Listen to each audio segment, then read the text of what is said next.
ये सोचना कि तुमने इनके साथ यही व्यवहार किया है, ये व्यवहार तुमने उनके साथ किया है और ये तुम्हारा अदला बदला पूरा हो रहा है। महात्माओं ने जो भजन की बात कही है वो भजन ऐसा है प्रेमियों, कोई बजा नहीं रहा है वहाँ पर, वो अखंड कीर्तन वहाँ पर हो रहा है मंडलों में।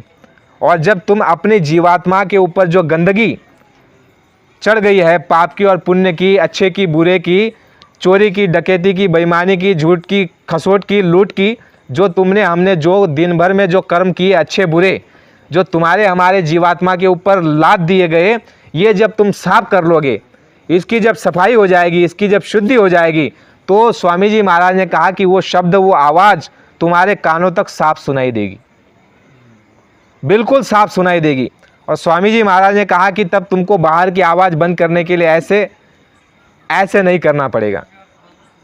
प्रेमियों, गुरु महाराज ने कहा वो आवाज़ में इतनी कशिश है, इतना आकर्षण है, इतना आनंद है, इतनी जो है उसमें मस्ती है।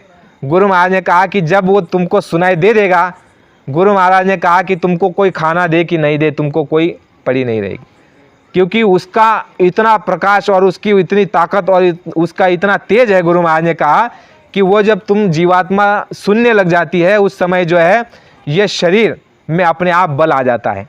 इसको भोजन दो या ना दो, लेकिन निमित्त मात्र इसको जो है रोटी देनी पड़ती है, और वह आवाज़, वह ध्वनि सुन करके जीवात्मा बलवती हो जाती है, वह अपने रूप में आ जाती है। स्वामी जी महाराज ने कहा, और जब जीवात्मा बलवती हो जाती है तो शरीर के अंदर भी बल आ जाता है।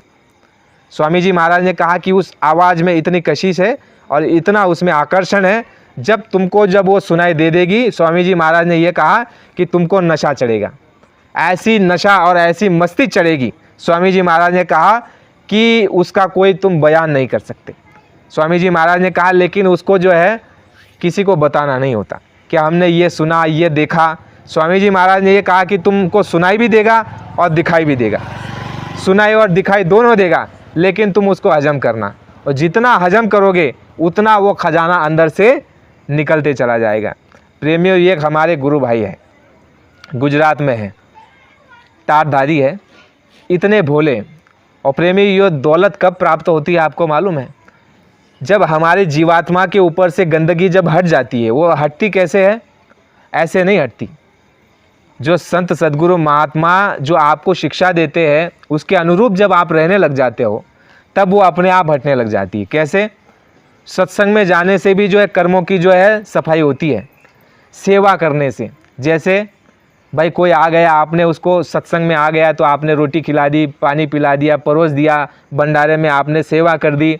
ये जो संगत की सेवा जब आप करते हो तो इसमें भी जो है कर्मों की सफाई होती है। स्वामी जी महाराज ने कहा कि तीसरी सफाई ये होती है कि जो आप ध्यान भजन सुमिरन करते हो, जब उसमें बैठते हो तो अनंत जन्मों के कर्मों की आपकी सफाई होती है।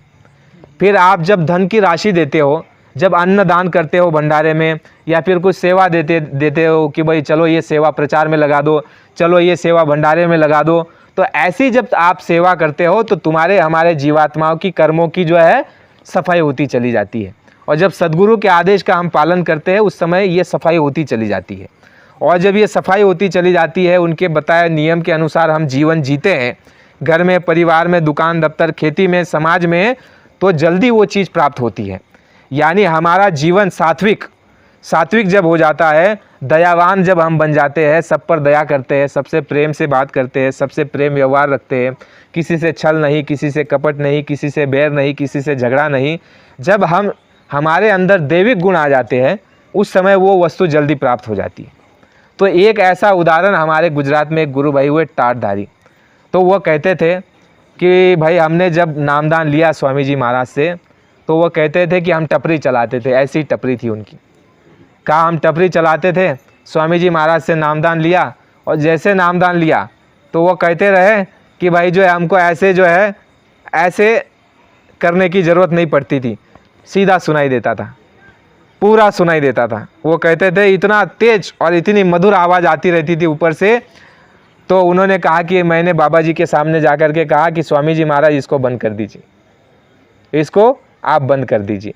यानी उस चीज़ को पाने के लिए कितनी मेहनत की जाती है, लेकिन वो सत्संगी कहते हैं कि स्वामी जी महाराज इसको बंद कर दीजिए। यानी वो इतने भोले, आज भी वो मौजूद है गुजरात के अंदर में, हम कभी मिलते हैं उनसे। इतने भोले हैं, इतने सीधे हैं और इतने सरल है, उनमें कोई कपट नहीं, कोई छल नहीं, कोई बेईमानी नहीं, किसी को धोखा नहीं देते और किसी को पराया नहीं समझते। सब हमारे हैं, सब अपने हैं, इतने सीधे साधे। प्रेमियों, ये चीज़ तब प्राप्त होती है, जैसे आपने पिछले सत्संग में सुना कि जब हमारा पात्र शुद्ध हो जाएगा, ये हमारा बर्तन, ये जब शुद्ध हो जाएगा तो वह दैविक वस्तु वह जल्दी उसमें आ जाएगी और वो मालिक जो है उसको दे देगा। और स्वामी जी महाराज ने कहा जब वो तुमको मिल जाएगी, स्वामी जी महाराज ने कहा कि वो ऐसी दौलत है जिसका जो है वर्णन नहीं किया जा सकता। वो ऐसी अमोलक दौलत जो है आपको जब मिल जाएगी, स्वामी जी महाराज ने कहा कि तब तुम मालामाल हो जाओगे। ये संसार के बादशाह की क्या बात है।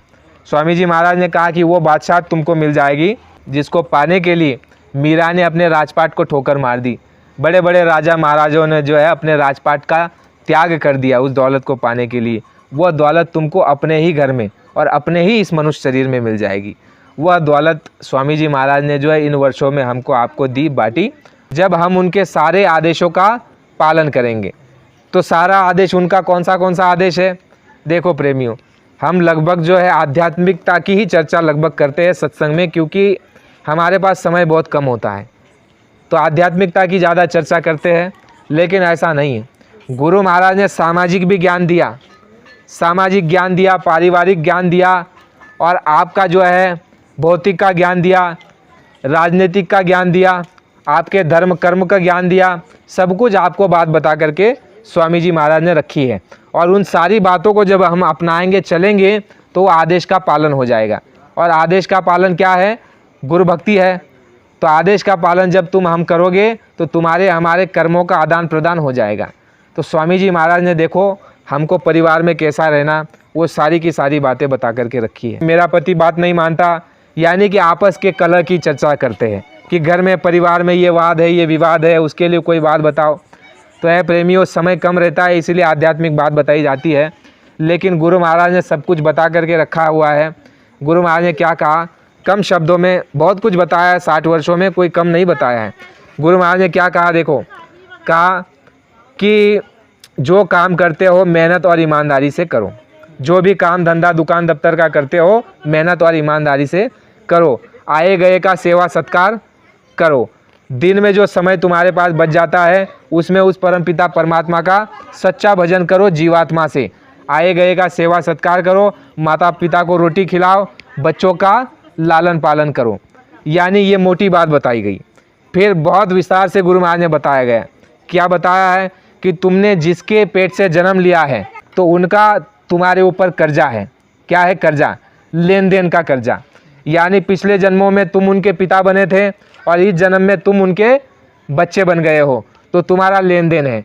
तो स्वामी जी महाराज ने क्या कहा कि सबका लेन देन मुजरा कर दो, प्रेम से सबका लेन देन मुजरा कर दो। किसी के पेट से अगर बच्चा बन करके आए हो, स्वामी जी महाराज ने कहा कि उसकी दवा दारू, उसका रोटी पानी की व्यवस्था सारी तुम करना। स्वामी जी महाराज ने एक दफ़ा सत्संग में बताया था कि बच्चों, हमको कई सत्संगी बताते हैं कि हमारे बच्चे हमको रोटी नहीं खिलाते, यानी उनके माँ बाप कहते हैं कि हमारे बच्चे हमको रोटी नहीं खिलाते। तो स्वामी जी महाराज ने इतने दुख के साथ कहा उस जगह पर सत्संग में कि बच्चा, मेरे माँ बाप सामने होते तो मैं तुमको दिखा देता कि माँ बाप की किस तरह से सेवा की जाती है। प्रेमियों, ये धर्म है हमारा। गुरु महाराज ने कहा कि तुम जिनके पेट से तुमने जन्म लिया है उनकी सेवा करना, उनकी दवा दारू का तुम ध्यान रखना। ये नहीं कि 4 भाई है तो माँ बाप को भी बांट लो, ये धर्म नहीं है, ये धर्म नहीं है। और जब तुम ऐसा कर लोगे तो तुम्हारा जो है कर्मों की सफाई होने वाली नहीं है। तुम्हारा जो दायित्व है, तुम्हारा जो कर्तव्य है, तुम्हारा जो लेन देन है, उसको प्रेम से प्यार से मुजरा कर दो। स्वामी जी महाराज ने कहा कि माँ बाप का तुम्हारे ऊपर बड़ा ऋण है, बड़ी उन्होंने तुम्हारे लिए जो है मन्नतें मांगी और तुम्हारे लिए जो है उन्होंने कितना सब बना करके रखा। जब बच्चा पेट में होता है, चलो पेट में नहीं, जब बच्चे का जन्म भी नहीं होता है, 2 लोगों की, स्त्री और पुरुष की शादी हो जाती है, ब्याह हो जाता है। देखो थोड़े ही दिनों में जो है अपने बच्चों के लिए वो जो है नियोजन करने लग जाते हैं। नियोजन कि देखो बच्चे होंगे तो देखो उनको खेती चाहिए, बच्चे होंगे तो देखो उनके लिखाई पढ़ाई के लिए कुछ पैसा इकट्ठा कर लो, और देखो पेट में आने से पहले ही माँ बाप तुम्हारे हमारे लिए नियोजन करके रखते हैं। यानी गुरु महाराज ने कहा कि उन्होंने तुम्हारे लिए बड़ी मेहनत और तपस्या की है, और जब तुम्हारा जन्म उनके पेट से हुआ तो तुमको जो है उनके ऋण को, उनके कर्जे को अदा करना है। स्वामी जी महाराज ने कहा कि उनके ऋण को अगर तुम अदा नहीं करोगे तो परमार्थ में भी सफल नहीं हो सकते हो, परमार्थ में सफलता मिल ही नहीं सकती। ये सामाजिक जितने भी नियम हैं, इन सभी नियमों को पालन करना पड़ता है प्रेमियों। हम अगर सोचे कि लंगोटी लगा ले और केवल माला पकड़ ले और जय गुरुदेव राम राम कृष्ण कृष्ण, वो वहाँ पर तुम्हारी पूजा स्वीकार नहीं करेगा। वो कहेगा कि जो सामाजिक जो तुम्हारे नियम थे, क्या तुमने उसकी पालना की? तब हम कह देंगे कि हमसे नहीं हुआ। वो कहेगा कि तुम्हारी पूजा स्वीकार नहीं होगी। गुरु महाराज ने कहा माँ बाप का तुम्हारे ऊपर ऋण है, उनके ऋण को तुम पूरा कर दो। और देखो गुरु महाराज ने ये कहा कि जिस माँ बाप के पेट से भक्त जन्म ले लेता है तो माँ बाप तो पार होते ही होते हैं, तुम्हारी 7 पीढ़ी आगे पीछे की पार हो जाती है। यानी तुम्हें अगर माँ बाप का कल्याण करना होगा सही मायने में, अगर किसी बच्चे के हृदय में ऐसी भावना होगी कि मेरे माँ बाप का कल्याण होना चाहिए, तो तुम भक्त बन जाओ, तुम साधना कर लो, भक्ति कर लो, और जब तुम भक्त बन जाओगे तो माँ बाप अपने आप पार हो जाएंगे। तो विचार करो कितना बड़ा काम हो जाएगा। आप तो पार हो ही जाओगे, लेकिन तुम्हारे माँ बाप भी पार हो जाएंगे। तो सच्चा ऋण तब तुम्हारा हमारा अदा होगा। और जो भाई बन करके, बहन बन करके, लड़की बन करके, लड़का बन करके जो जितने आए हैं सामाजिक रिश्ते, सब लेन देन के हैं, और इन सबको प्रेम से अदा कर दो। किसी का दिल मत दुखाओ, किसी को दुखी मत करो, किसी को नाराज़ मत करो, सबको जो है प्रेम से प्यार से अदा कर दो।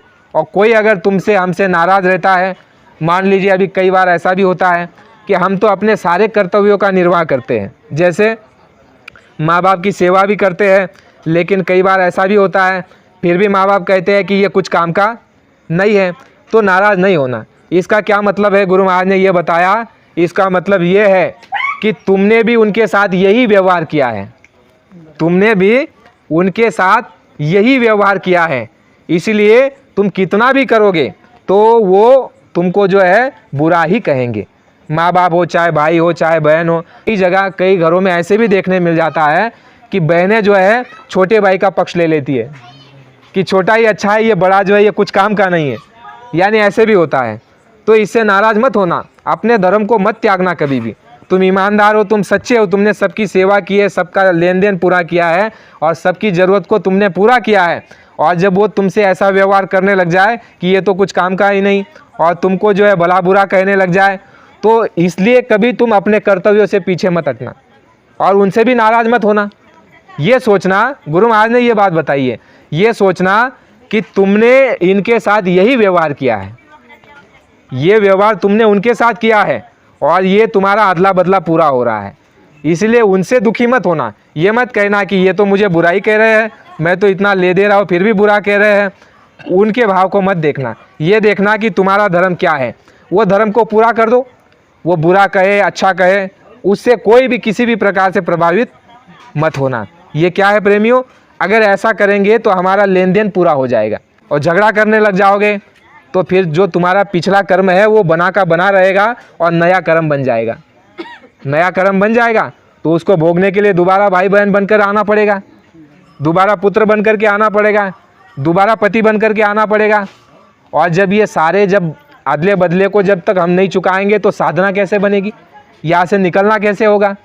तो महात्माओं ने बड़ा अच्छी तरीके से समझाया है, किसी का दिल मत दुखाओ और किसी को किसी प्रकार से अपने से जो है दूर मत करो और किसी से ईर्ष्या मत रखो और किसी से वाद विवाद और झगड़ा मत करो। ये समझो कि भाई इसका लेन देन है, ये अगर मैं दे रहा हूँ इसको फिर भी ये मुझे खराब बता रहा है तो इसका मतलब इसका लेन देन है और इसीलिए इसकी बुद्धि ऐसी ही काम कर रही है, इसलिए उससे नाराज़ मत होना।